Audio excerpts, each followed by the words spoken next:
So living on the Sunshine Coast is great, but we're in a high heat environment here.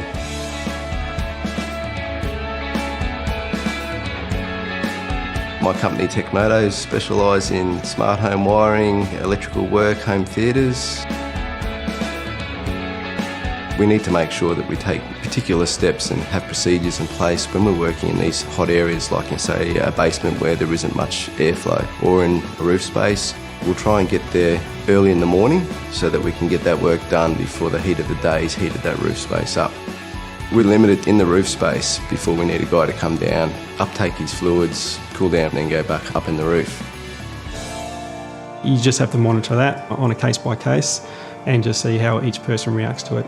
You need to make sure that they've got some ways we can contact them if they need help to get out. I guess in a nutshell is make sure that all of us, including ourselves, have the right equipment to do the job at the right time.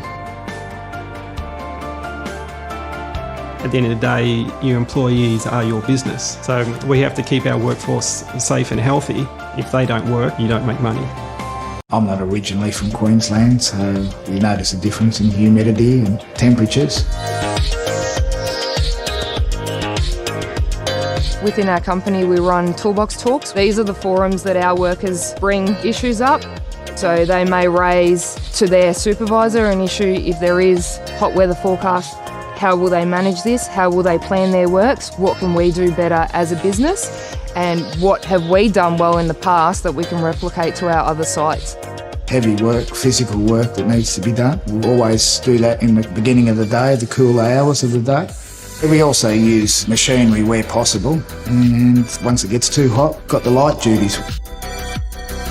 When it's been a really hot day and doing really labour-intensive work, you do start to feel a toll. As an apprentice, they always do check on me, asking me how I'm doing. Yeah, if people are fatigued, their concentration starts to dwindle, they make mistakes, and things go wrong.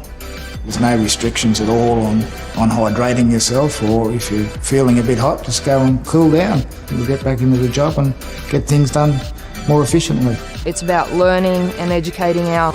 We have a lot of control measures in place to eliminate heat stress from their day-to-day basis. Working at the council is a great opportunity and a challenge. I facilitate the management of beach access maintenance. So you've really got to be aware of the elements, especially during the summer months. My role is to eliminate or mitigate risk, and in doing that we have a lot of procedures that we have in play. So for instance, with our asphalt workers, we have a risk assessment that will be able to deem whether the area that they're working in is going to exceed temperatures that are not safe to work in. We always ensure that people are working in pairs. There's always somebody that can watch the other person for signs of heat stress and be able to call up either their workplace health and safety advisor or their direct supervisor. I'm always looking at making sure my workers have got adequate protection against the heat. It's a two-way street there. We want our people to be comfortable so that they perform well.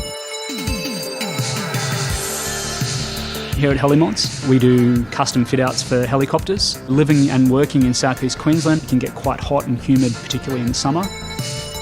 Work that we do, it requires very high precision. So to have our people overtaxed through heat stress or otherwise, it is not good for us from a quality perspective. Through the design of the facility, the machine operators and our production personnel were kind of centre focus through that process. So the facility then has been set up with explicit clean rooms, air conditioned, climate controlled, to make sure that they're as comfortable as they possibly can be. This is one of the most amazing facilities I've ever worked in. All of the workspaces are all air conditioned. When they're working, I mean, it can be 30 or 40 degrees outside. Because it's all air conditioned and climate controlled, the temperature will be somewhere in the low to mid 20s and it'll be humidity controlled.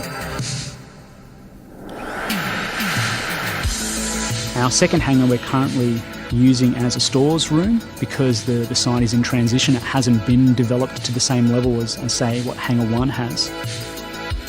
As we expand the facility, it'll all be upgraded in line with what we've done for Hangar 1 here to ensure that our people are working under favourable conditions and can be at their best. A lot of that preparing for the possible situation to go wrong is already taken care of for me, so I can get better product.